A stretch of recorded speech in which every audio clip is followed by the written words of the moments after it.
وحده لا شريك له وأشهد أن محمدا عبده ورسوله أما بعد قال الله تعالى في مواطن آخر تلك حدود الله ومن يطع الله ورسوله يدخله جنات تجري من تحتها الأنهار خالدين فيها ذلك الفوز العظيم ومن يعص الله ورسوله ويتعد حدوده يدخله نارا خالدا فيها وله عذاب مهين۔ ہر قسم کی حمد و ثنا، تعریف و توصیف، بڑائی اور کبریائی لائق اور زیبا ہے اس اللہ رب العالمین کے لیے جو ہم سب کا خالق و مالک ہے۔ درود و سلام کے بیش بہا نذرانے اس ذات مقدسہ مطہرہ پر جو ہم سب کے بیچ رشد و ہدایت بنا کر کے بھیجے گئے، ان پر اور ان کی آل پر، ان پر اور ان کے مخلص صحابہ اور صحابیات پر اللہ رب العالمین بے انتہا درود و سلام نازل فرمائے۔ میرے بھائیو اور بزرگوں، آپ سب یہ جانتے ہیں کہ یہ ماہ ربیع الاول سے پہلے میں نے ایمان کے تعلق سے جو آپ کے سامنے خطبات پیش کیے، جو سلسلہ چل رہا تھا، تو بیچ میں ربیع الاول کے آ جانے کی وجہ سے میں نے 2 جمعے خطبے بیچ میں ربیع الاول کے تعلق سے دیا، اور اس سے پہلے ایمان کے تعلق سے میں نے جو خطبات پیش کیے ہیں اس میں نے لا الہ الا اللہ کے تقاضوں کو بیان کیا کہ لا الہ الا اللہ ہم سے کیا چاہتا ہے، اس کا کیا مقصد ہے، اس کا پڑھ لینے کا۔ وہ بہت تفصیل سے 2-3 خطبے میں نے بیان کیا ہے، اور آج میں چاہتا ہوں کہ انشاءاللہ اس کے دوسرے جملے پر تبصرہ کروں۔ دوسرا جملہ کیا ہے؟ وہ ہے محمد الرسول اللہ۔ کب کلمہ پورا ہوتا ہے؟ لا الہ الا اللہ کی حقانیت کو آپ حضرات سن چکے ہیں، اور اس کا دوسرا جملہ بہت اہمیت کا حامل ہے، اور اس تعلق سے دیکھیے یہ دونوں چیزیں ایسی ہیں کہ اگر لا الہ الا اللہ خراب ہو جائے، بندہ اللہ کو چھوڑ کر کسی اور در پر جھکنا شروع کر دے، اللہ کا در چھوڑ کر کسی اور سے منت اور مرادیں مانگنا شروع کر دے، تو لا الہ الا اللہ اس کے اندر سے ختم ہو جاتا ہے۔ اور اسی طریقے سے جو ہے محمد رسول اللہ صلی اللہ علیہ وسلم کو پڑھنے کے بعد اگر کوئی رسول اللہ صلی اللہ علیہ وسلم کے طریقے کے چھوڑ کر کسی اور کا طریقہ اپناتا ہے، رسول اللہ صلی اللہ علیہ وسلم کی اطاعت کو چھوڑ کر کسی اور کی اطاعت اور فرما برداری کرتا ہے، تو سمجھ لیجئے کہ اس کے اندر سے محمد رسول اللہ ختم ہو جاتا ہے۔ اور یہ کلمہ ایک ایسا معاہدہ ہے کہ جب اس کے خلاف ورزی کی جاتی ہے تو یہ معاہدہ ٹوٹ جاتا ہے۔ جیسے ایگریمنٹ ہوتا ہے، کچھ شرائطوں کے ساتھ ہوتا ہے، وہ شرائطیں اگر توڑ دی جائیں تو ایگریمنٹ ختم ہو جاتا ہے، اسے اردو میں معاہدہ کہا جاتا ہے۔ اسی طریقے سے یہ کلمہ لا الہ الا اللہ محمد رسول اللہ ہے، جس کے پہلے جملے کو میں نے خوب تفصیل سے بیان کرنے کی کوشش کی ہے، اور آج انشاءاللہ دوسرے جملے پر تبصرہ کرنے کی کوشش کر رہا ہوں۔ اللہ ہم سب کو عمل کی توفیق عطا فرما دے۔ سب سے پہلے نمبر 1 پر یہ جان لیں کہ یہ جو 2 جملے ہیں کلمہ لا الہ الا اللہ محمد رسول اللہ، اسی کی تفسیر ہے پورا قرآن۔ پورا قرآن اسی 2 جملے کے ضمن میں اترا ہے۔ پورے قرآن کے اندر اللہ رب العالمین نے انہی 2 جملوں کو سمجھانا چاہا ہے۔ ایک ہے اشہد ان لا الہ الا اللہ، اور دوسرے واشہد ان محمدا عبدہ ورسولہ۔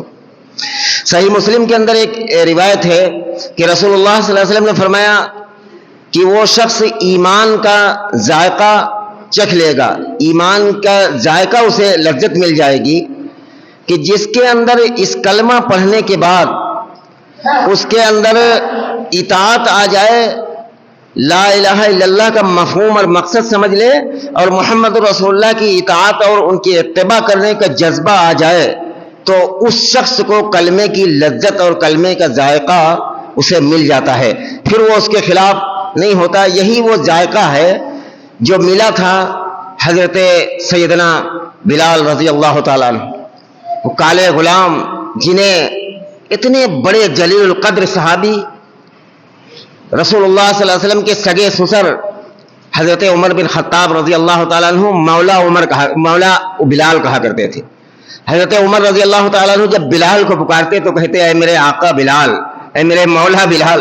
یہ بلال کون تھے؟ جنہیں ایمان کا ذائقہ ملا تھا، ایمان کی حلاوت ملی تھی، جنہوں نے بڑی تکلیفیں برداشت کی، لیکن ایمان کو نہیں چھوڑا، ان کو تپتی ہوئی ریت میں گھسیٹا گیا، یہاں تک کہ اتنے کوڑے لگے، امیہ نے اس قدر کوڑے مارے کہ جہاں حضرت بلال کے کوڑا پڑتا تھا وہیں سے ان کی کھال چلی جاتی تھی، لیکن وہ کہتے تھے احد احد۔ سینے پر ایک چٹان رکھ دی گئی، بڑی چٹان رکھ دی گئی جو ایک آدمی مل کر اس کو ہلا نہیں سکتا تھا، اتنی بڑی چٹان رکھ دی گئی، اور اس کے باوجود حضرت بلال کے منہ سے یہ سزا نکلتی تھی احد احد، اللہ ایک ہی ہے، اللہ ایک ہی ہے، دوسرا کوئی معبود نہیں ہے۔ اس بات کو بلال یہ سمجھتے تھے، یہ کہتے کہتے میری جان نکل جائے یہ میری کامیابی ہے، اور جب کامیابی نظر آنے لگے ایمان کے ساتھ تو سمجھ لیجئے کہ ایمان کا ذائقہ، ایمان کی حلاوت اس شخص کو مل چکی ہے۔ صحابہ کرام نے کیسے اطاعت کی ہے، اس تعلق سے میں نے جو 2 آیتیں تلاوت کی، میں اکثر ان آیتوں کو اپنے خطبے میں بیان کرتا رہتا ہوں کہ اگر کوئی پوچھے کہ اسلام کیا ہے تو انہی 2 آیتوں کے اندر اللہ رب العالمین نے بیان فرمایا۔ پورے قرآن کا مجموعہ ان 2 آیتوں کے اندر ہے۔ اگر کوئی پوچھے کہ اسلام کیا ہے تو ان 2 آیتوں کو پڑھ کر آدمی بتا سکتا ہے کہ اسلام اس چیز کا نام۔ نمبر 1 پر سورہ نساء کی آیت نمبر 13، تلک حدود اللہ، یہ اللہ کے حدود ہیں، ومن یطع اللہ ورسولہ یدخلہ جنات تجری من تحتہا الانہار خالدین فیہا ذالک وذالک الفوز العظیم، کہ جو شخص اللہ کی بات مانے گا اور رسول اللہ صلی اللہ علیہ وسلم کی بات مانے گا اس کے لیے یدخلہ جنات تجری من تحتہا الانہار، اس جنت کے اندر داخل کیا جائے گا جس کے نیچے نہریں بہہ رہی ہیں، اور خالدین فیہا، ہمیشہ اس جنت کے اندر رہے گا، وذالک الفوز العظیم، یہ بہت بڑی کامیابی ہے، بہت بڑا فیض ہے، بہت بڑا انعام۔ ہم میں سے اس مسجد میں شاید کوئی نہیں ہوگا، مرد عورتوں میں سے کوئی، جو یہ نہ چاہتا ہو کہ ہم جنت میں جانا چاہتے ہیں۔ کوئی ہوگا اس مسجد کے اندر؟ ارے بچے چھوٹے ہیں، ان کے عقل نہیں ہے، لیکن یہ عقل مند لوگ ہیں، اس میں سے کوئی شخص ایسا، اور پوری دنیا کے اندر کوئی بھی ایسا شخص نہیں ہوگا جو یہ کہے کہ میں یہ نہیں چاہتا ہوں کہ جنت کے اندر میرا داخلہ ہو جائے۔ ہر شخص یہ چاہتا ہے۔ اس کے لیے اللہ رب العالمین نے صرف 2 شرطیں رکھی، صرف 2 شرطیں، صرف 2 چیزیں۔ ایک جملے میں سمندر کو کوزے میں بھر دیا گیا ہے اس آیت کریمہ کے اندر، بس صرف 2 جملے، ومن یطع اللہ ورسولہ، اللہ کی بات مانو اور رسول اللہ صلی اللہ علیہ وسلم کی بات مانو، یدخلہ جنات تجری من تحتہا الانہار، بس اسی پر تمہیں جنت کے اندر داخلہ کر دیا جائے گا۔ قبل اس کے کہ میں اس کی اور وضاحت کروں، یہاں پر رک کر کے ایک حدیث کو لے لیتے ہیں۔ عن ابی ہریرہ رضی اللہ تعالی عنہ قال قال رسول اللہ صلی اللہ علیہ وسلم کل امتی يدخلون الجنة الا من ابى قالوا یا رسول اللہ ومن یابى قال من اطاعنی دخل الجنہ ومن عصانی فقد ابى، رواہ البخاری۔ اللہ کے حبیب صلی اللہ علیہ وسلم فرماتے ہیں، حضرت ابو ہریرہ رضی اللہ تعالیٰ عنہ راوی ہیں، فرماتے ہیں کہ رسول اللہ صلی اللہ علیہ وسلم نے فرمایا کہ کل امتی يدخلون الجنہ، میری پوری امت جنت کے اندر داخل کی جائے گی، الا من ابا، سوائے اس شخص کے، اس مرد یا اس عورت کے جو انکار کر دے۔ اب صحابہ کرام کو بڑا تعجب ہوا کہ انکار جنت میں جانے سے کون کرے گا یا رسول اللہ؟ قال ومن یابا یا رسول اللہ، یا رسول اللہ یہ بتائیے کہ انکار کون کرے گا جنت میں جانے سے؟ تو رسول اللہ صلی اللہ علیہ وسلم نے فرمایا کہ قال من اطاعنی دخل الجنہ، جس نے میری اطاعت کی اور فرما برداری کی وہ جنت کے اندر داخل کیا جائے گا، ومن عصانی فقد ابا، جس نے میری نافرمانی کی تو اس نے جنت سے انکار کر دیا۔ کیا ہے مقام رسول اللہ؟ میرے بھائیوں، زبان اس بات سے قاصر ہے کہ مقام رسول اللہ بیان کر سکے آدمی۔ اس جملے کے اندر اللہ کے حبیب صلی اللہ علیہ وسلم نے کتنی بڑی بات کہہ دی کہ اگر کسی نے رسول اللہ صلی اللہ علیہ وسلم کا حکم ماننے سے، رسول اللہ صلی اللہ علیہ وسلم کی بات ماننے سے انکار کر دے تو اس نے جنت سے انکار کر دیا۔ جب کہا کہ میری پوری امت جنت کے اندر داخل کر دی جائے گی الا من ابا، سوائے اس شخص کے جو انکار کرے، قال ومن یابا یا رسول اللہ، صحابہ کرام نے حیرت سے پوچھا کون شخص ایسا ہوگا یا رسول اللہ جو انکار کرے؟ فرمایا کہ من اطاعنی دخل الجنہ، جس نے میری اطاعت کی، فرما برداری کی، وہ جنت کے اندر داخل کر دیا جائے گا۔ ومن عصانی فقد ابا، جس نے میری نافرمانی کی اس نے انکار کر دیا جنت میں جانے سے۔ اور یہ پوری حدیث ان دو آیتوں پر اتنی فٹ بیٹھتی ہے کہ ان دو آیتوں کا تبصرہ ہے اس حدیث کے اندر۔ اب آیت نمبر 14 پر اللہ رب العالمین نے اسی جملے کو بیان فرمایا، وَمَن يَعْصِ اللَّهَ وَرَسُولَهُ وَيَتَعَدَّ حُدُودَهُ يُدْخِلْهُ نَارًا خَالِدًا فِيهَا وَلَهُ عَذَابٌ مُهِينٌ۔ تو فرمایا کہ جو شخص نافرمانی کرے اللہ اس کے رسول کی، تو اس شخص کو مقررہ حدوں سے آگے نکلنے سے وہ جہنم میں ڈال دیا جائے گا، اس لیے کہ جس نے اللہ اس کے رسول کی بات نہ مانی وہ حد سے نکل گیا۔ غلطیاں تو انسان سے ہوتی ہیں، لیکن اگر کوئی شخص اللہ اس کے رسول کی بات نہ مانے تو بگاڑ کہاں پر آتی ہے؟ پوری دنیا اللہ کو مانتی ہے، کلمہ لا الہ الا اللہ محمد رسول اللہ پڑھنے والے بھی اور نہ پڑھنے والے بھی اللہ کو سب مانتے ہیں، چاہے کسی زبان میں مانتے ہو۔ اللہ کی نہیں مانتے، اللہ کو تو مان لیا جاتا ہے، اللہ ہے، اللہ سب کچھ کرتا دھرتا ہے، لیکن اللہ کی نہیں مانا جاتا ہے، اللہ کی بات نہیں مانی جاتی۔ اسی طریقے سے پوری دنیا کا مسلمان رسول اللہ صلی اللہ علیہ وسلم کو مانتا ہے، لیکن رسول اللہ صلی اللہ علیہ وسلم کی نہیں مانتا۔ یہ کا اور کی میں بہت بڑا فرق ہے، کو اور کی میں۔ رسول اللہ صلی اللہ علیہ وسلم کو ماننا ایک ہے، رسول اللہ صلی اللہ علیہ وسلم کی ماننا۔ اگر رسول اللہ صلی اللہ علیہ وسلم کی نہ مانی گئی، یعنی ان کی بات نہ مانی گئی، تو اس نے جنت سے انکار کر دیا۔ وَمَن يَعْصِ اللَّهَ وَرَسُولَهُ وَيَتَعَدَّ حُدُودَهُ يُدْخِلْهُ نَارًا خَالِدًا فِيهَا۔ ان دو آیتوں کے اندر پورے اسلام کو سمجھا دیا گیا۔ من یطیع اللہ ورسولہ یدخلہ جنات تجری من تحتہا الانہار خالدین فیہا وذالک هو الفوز العظیم، کہ جس نے اللہ اس کے رسول کی بات مانی وہ شخص جنت کے اندر داخل کیا جائے گا اور جس کے نیچے نہریں جاری ہیں، یہ بہت بڑی کامیابی۔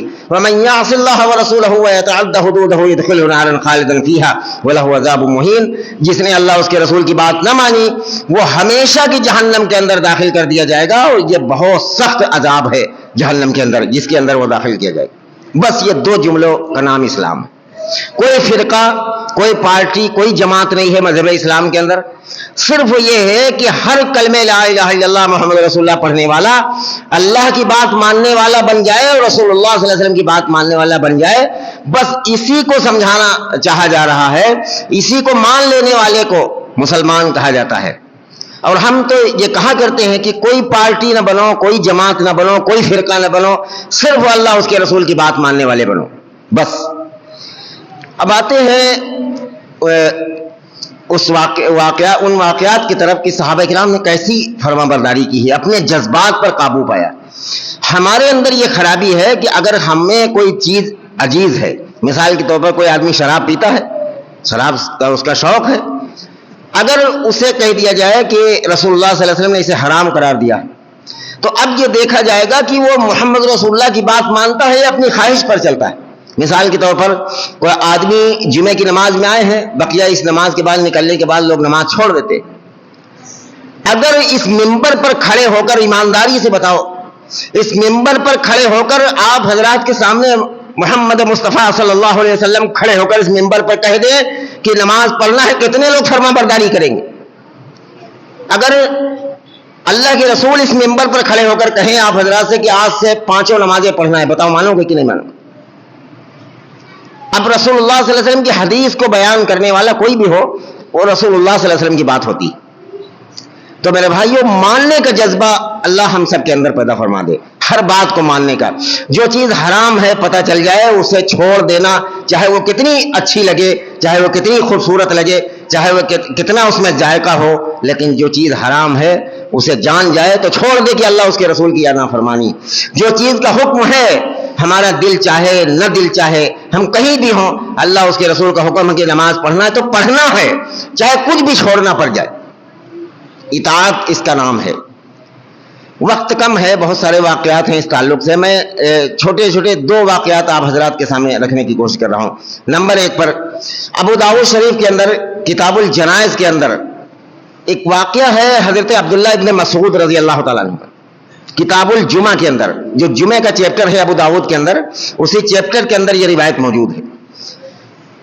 رسول اللہ صلی اللہ علیہ وسلم ممبر پر چڑھے خطبہ دے رہے تھے، عبداللہ بن مسعود رضی اللہ تعالیٰ عنہ مسجد کے دروازے سے داخل ہو رہے تھے، مسجد کے دروازے پر آ گئے، آپ صلی اللہ علیہ وسلم ممبر پر چڑھ چکے تھے اور کچھ لوگ دائیں بائیں مسجد میں کھڑے تھے، تو انہیں رسول اللہ صلی اللہ علیہ وسلم نے کہا کہ اجلس، آپ جانتے ہیں عربی ذرا بھی آدمی کو آتا ہے تو اس جملے کو سمجھ سکتا ہے، اجلس کہتے ہیں عربی میں بیٹھ جاؤ اجلس۔ تو رسول اللہ صلی اللہ علیہ وسلم نے مسجد کے اندر دائیں بائیں کچھ لوگ کھڑے تھے، انہیں کہا کہ اجلس، بیٹھ جاؤ۔ عبداللہ بن مسعود رضی اللہ تعالیٰ عنہ اس وقت تک ایک پیر مسجد کی دہلیز کے اندر رکھ چکے تھے، ایک پیر باہر تھا۔ دہلیز کیسی تھی ہمیں نہیں معلوم، کہیں نہیں لکھا قرآن حدیث کے اندر، آپ یہ سوال مت کرنا دہلیز کیسی تھی۔ بہرحال یہ جملہ ہے کہ دہلیز کے ایک پاؤں اندر رکھ چکے تھے عبداللہ بن مسعود اور دوسرا پاؤں باہر تھا۔ حضرت عبداللہ بن مسعود رضی اللہ عنہ دہلیز پر بیٹھ جاتے، کاش کہ اللہ اس ایمان کا کوئی ذرہ ہم سب کو عطا فرمائے۔ یقین جانو اگر صحابہ کرام کے ایمان کا کوئی ذرہ بھی ہمارے اندر آ جائے تو ہماری زندگیاں بدل جائیں، ہماری زندگی کامیابی کی طرف چل پڑے، ہم فرما بردار بن جائیں۔ ایک ذرہ حضرت عبداللہ بن مسعود رضی اللہ تعالیٰ عنہ مسجد کی دہلیز پر بیٹھ جاتے، رسول اللہ صلی اللہ علیہ وسلم ممبر پر سے سوال کرتے ہیں کہ عبداللہ تم بیچ دروازے کے اندر کیوں بیٹھ گئے؟ کہا یا رسول اللہ آپ ہی نے تو کہا تھا اجلس، میں بیٹھ گیا۔ تو کہا عبداللہ میں مسجد کے اندر کچھ لوگ کھڑے تھے، میں ان سے کہہ رہا تھا کہ بیٹھ جاؤ۔ تو کہا اللہ کے رسول مجھے کیا معلوم، مجھے تو یہ پتا ہے کہ رسول اللہ صلی اللہ علیہ وسلم کے حکم کے خلاف اپنا قدم اٹھانا قدم جہنم میں جا رہا ہے، جہنم کی طرف پیر پڑے گا، اس لیے میں نے دوسرا قدم اٹھانا نہیں چاہا۔ آپ کے حکم کی آواز میرے کان میں پڑی، میرا قدم دوبارہ نہیں اٹھا کہ یہ قدم اٹھنا محمد رسول اللہ کے خلاف یہ جہنم میں جا رہا ہے۔ صحابہ کرام کا یہ ایمان تھا۔ اب حضرت عبداللہ بن مسعود کو رسول اللہ صلی اللہ علیہ وسلم نے اٹھنے کا حکم دیا، تب عبداللہ ابن مسعود رضی اللہ عنہ اٹھ کر ممبر کے قریب آئے۔ اور میرے بھائیوں بہت سارے اس تعلق سے واقعات ہیں۔ جنگ احد کا ایک عجیب دردناک واقعہ ہے، اب سنیں گے کپ کپی طاری ہو جائے گی ایمان والے کے دل پر، لرزہ طاری ہو جاتا ہے۔ آپ سنتے رہتے ہیں کہ رسول اللہ صلی اللہ علیہ وسلم کے سگے چچا حضرت حمزہ رضی اللہ تعالیٰ عنہ اور اتنے جلیل القدر صحابی، شیر کے شکار کرنے والے نبی صلی اللہ علیہ وسلم کے چچا، جنہیں شیر خدا بھی کہا گیا، حضرت علی رضی اللہ تعالیٰ عنہ کو شیر خدا کہا گیا، حضرت حمزہ رضی اللہ تعالیٰ عنہ کو بھی شیر خدا کہا اس دور کے لوگوں نے۔ اللہ کا شیر جس نے جنگ احد کے اندر وہ جلوہ دکھایا، وہ بہادری، وہ جو ہے جذبہ محبت اللہ اس کے رسول سے دکھائی، حضرت حمزہ رضی اللہ تعالیٰ۔ لیکن آپ جانتے ہیں کہ جب انہیں شہید کر دیا گیا جنگ احد کے اندر، تو ابو سفیان کی بیوی، معاویہ کی والدہ ہندہ، اس نے حضرت حمزہ رضی اللہ تعالیٰ عنہ کا کلیجہ چبایا، چبا نہیں سکی، حالانکہ اس نے کہا کافی دیر تک حضرت حمزہ رضی اللہ تعالیٰ عنہ کا وہ روب تھا لوگوں پر کہ ان کے سینے پر جو برچھا لگا جس کی وجہ سے وہ گرے اور ان کا انتقال ہو گیا، لیکن کافی دیر تک لوگوں نے جانے کی ہمت نہیں کی حضرت حمزہ رضی اللہ تعالیٰ عنہ کے جنازے لاش مبارک کے قریب۔ کہا کہ کہیں ایسا نہ ہو جان ہو، یہ شیر خدا ہے، یہ اتنا جوشیلا لڑاکو ہے جنگ کے میدان کارزار کے اندر کہ کافی دیر تک وہ برچھا ان کے سینے پر لگا رہا اور حضرت حمزہ رضی اللہ تعالیٰ عنہ میدان کارزار میں پڑے رہے اور دشمن ان کی لاش کے قریب جانے کی ہمت نہیں کرتا۔ کافی دیر تک جب پورا یقین ہو گیا کہ ان کی موت ہو چکی ہے، انتقال ہو چکا ہے، تب قریب گئے۔ ہندہ پہنچی وہاں پر، بعد میں وہ ہندہ نے فتح مکہ کے موقع پر رسول اللہ صلی اللہ علیہ وسلم سے معافی مانگ کر ایمان لائی تھی، تو اس نے کہا کہ اسے چیر دے، چنانچہ اس کے نوکر نے، اس کے غلام نے حضرت حمزہ رضی اللہ تعالیٰ عنہ کا سینہ چیر دیا، کلیجہ نکالا۔ ہندہ نے چبانا چاہا کیونکہ جنگ بدر میں ان کے گھر کے لوگوں کو، ان کے بھائی کو، ان کے باپ کو حضرت حمزہ رضی اللہ تعالیٰ عنہ قتل کیا تھا، ابو جہل، یہ سب کے سب بڑے بڑے جنگ بدر میں مارے جا چکے تھے 1 سال پہلے. تو کہا کہ اسے چیر دے، چیرا، اب کلیجہ نکالا، اب کلیجہ چبانا چاہا ہندا نے. اسی لیے رسول اللہ صلی اللہ علیہ وسلم نے فتح مکہ کے موقع پر کہا تھا، جب ہندا نے کہا کہ کیا میرا اسلام قبول ہو سکتا ہے، تو رسول اللہ صلی اللہ علیہ وسلم نے کہا کہ ٹھیک ہے تمہارا اسلام قبول ہو سکتا ہے، مگر تم میرے سامنے نہ آنا، اس لیے کہ تمہارے سامنے آنے سے میرے چچا کی لاش یاد آ جائے گی. سامنے کبھی نہیں آنا. وہ حبشی غلام تھا جس کے ذریعے ہندا نے مروایا تھا حضرت حمزہ کو. حبشی غلام سے بھی رسول اللہ صلی اللہ علیہ وسلم نے یہی بات کہا تھا کہ تو نے میرے چچا کو برچھا مارا تھا جس کی وجہ سے ان کا قتل ہو گیا. اللہ کی قسم تیرا اسلام قبول ہے، مگر تو پوری میری زندگی میرے سامنے مت آنا. سامنے آنے سے میرے دل کے قلق پیدا ہو جائے گی. ظاہر ہے کہ انسان کے اندر تڑپ تو باقی رہتی، کسی کو معاف بھی کر دیا جائے تب بھی اس آدمی کو سامنے پڑنے سے قلق باقی رہتی. جب رسول اللہ صلی اللہ علیہ وسلم کے سینے کے اندر قلق باقی رہ سکتی ہے تو ہم اور آپ لوگ کس کھیت کی مولی ہیں ان کے سامنے. تو جب چبایا اس کے بعد اس میں جنگ احد کے اندر موجود تھے حضرت حمزہ رضی اللہ تعالیٰ عنہ کے سگے بھانجے حضرت شعیب رضی اللہ تعالیٰ عنہ. حضرت شعیب موجود تھے جنگ احد کے اندر. یہ امام احمد بن حنبل نے فضائل صحابہ کے اندر ایک بہت بڑی کتاب ہے، اس کے اندر یہ واقعات لائے ہیں، درج کیا. تو حضرت شعیب رضی اللہ تعالیٰ عنہ بھانجے تھے حمزہ رضی اللہ تعالیٰ عنہ کے، وہ جنگ احد کے اندر موجود تھے اور دیکھ رہے تھے کہ ان کے ماموں کی لاش کے ساتھ کیا معاملہ ہوا ہے. لیکن ان کی بہن حضرت حمزہ کی بہن یعنی حضرت شعیب کی والدہ جب سنا کہ میرے بھائی کے لاش کے ساتھ ایسا کیا گیا ہے، گھوڑوں سے رون دی گئی لاش اور ان کا سینہ چاک کر کے ان کے کلیجے کو چبایا گیا، اتنی دردناک شہادت حضرت حمزہ رضی اللہ تعالیٰ عنہ کے. کوئی کفن کا انتظام نہیں ہے. گھر سے چادر لے کر ان کی بہن دوڑتی ہے. اور جانتے ہو بھائی بہنوں کے بیچ کا پیار کیسا ہوتا ہے، کیسی محبت ہوتی. ایک دفعہ بھائی کے اندر بھی کم ہو جائے لیکن بہن کے اندر وہ جذبہ محبت اللہ نے رکھی ہے کہ اس کی مثال دنیا کے اندر نہیں ملتی. بہن چادر لے کر دوڑتی ہیں کہ میں اپنے بھائی کی لاش پر چادر اڑا سکوں کفن کے طور پر. دوڑتی ہیں. حضرت شعیب منع کرتی ہیں. اللہ کے رسول صلی اللہ علیہ وسلم نے فرمایا کہ اے شعیب اپنی والدہ کو منع کرو یہاں پر آنے سے. کوئی بھی مصلحت ہو، رسول اللہ صلی اللہ علیہ وسلم یہ سمجھتے ہوں کہ عورتوں کا دل نرم ہوتا ہے، شاید یہ لاش نہ دیکھ سکے، اس بجائے کسی مصلحت سے رسول اللہ صلی اللہ علیہ وسلم نے منع فرمایا کہ اے شعیب اپنی والدہ کو منع کرو یہاں پر آنے سے. شعیب چیخ چیخ کر پکار رہے ہیں کہ امی جان رک جاؤ، امی جان رک جاؤ، یہاں پر مت آؤ. وہ چلی آ رہی بھائی کی محبت میں دوڑتی ہوئی اپنی چادر لیے ہوئے.